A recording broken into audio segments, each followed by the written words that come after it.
Bob Randall, a profile by Jonah Abkowitz. Life before teaching. So Bob was in the Air Force for 3 years, from August 22nd, 1973 to January 1st, 76.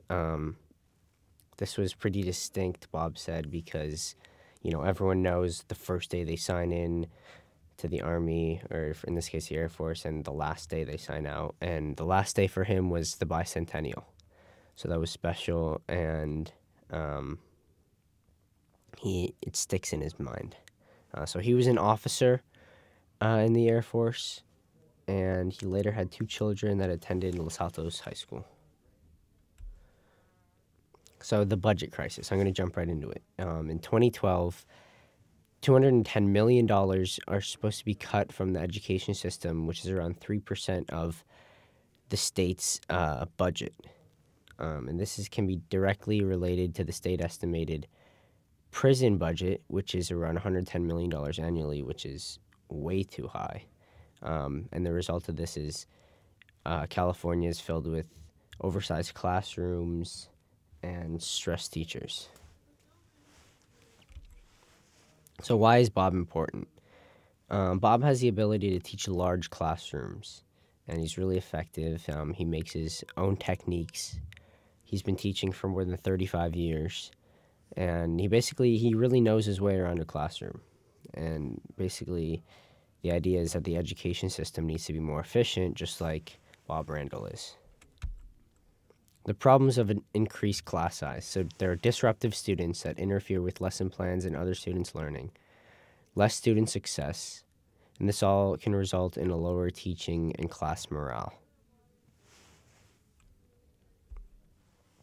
So successful teaching techniques. These were techniques that I researched online and had been documented as successful in the classroom.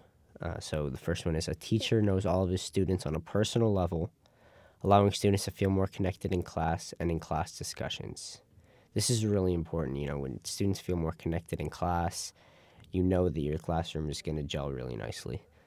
A good teacher encourages cooperation and participation. This is also huge because when you're allowing students to feel connected and they're participating, it really helps the classroom flow. A strong teacher will also promote active learning and give prompt feedback. I know prompt feedback is huge, especially for me, taking tests and quizzes and knowing how I did immediately. So Bob's teaching techniques. He has magic tricks and stories that he relates to math.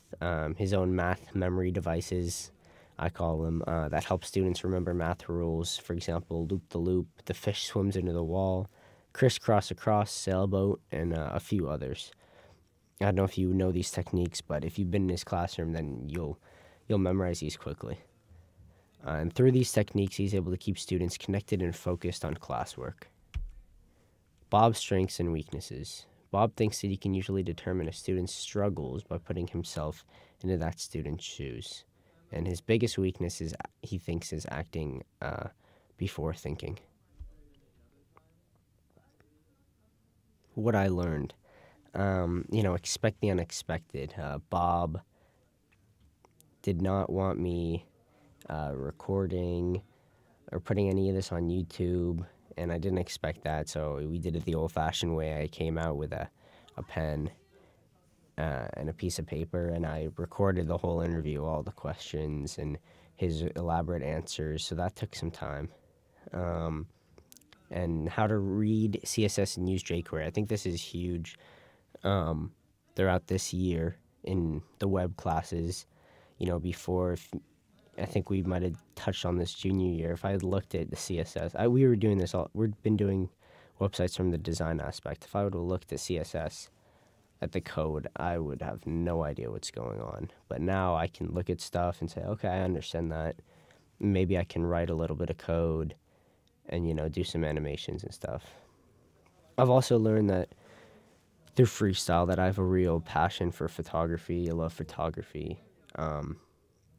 And some kids outside of freestyle maybe won't do stuff, but I know that outside of freestyle, I'll really do a lot of photography, take a lot of pictures. I know it's something I'm really interested in.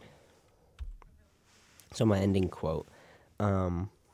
This is at the end of my interview with Mr. Randall. It said, "What part of teaching do you look forward to every day?" And Bob said, "The students. The most interesting part of the business. Knowing that I'm helping a student's willingness to work makes the job fun, as well as knowing that my instruction could help to be a stepping stone to a student's life dream." And I thought that was really nice. And that's it. Thank you.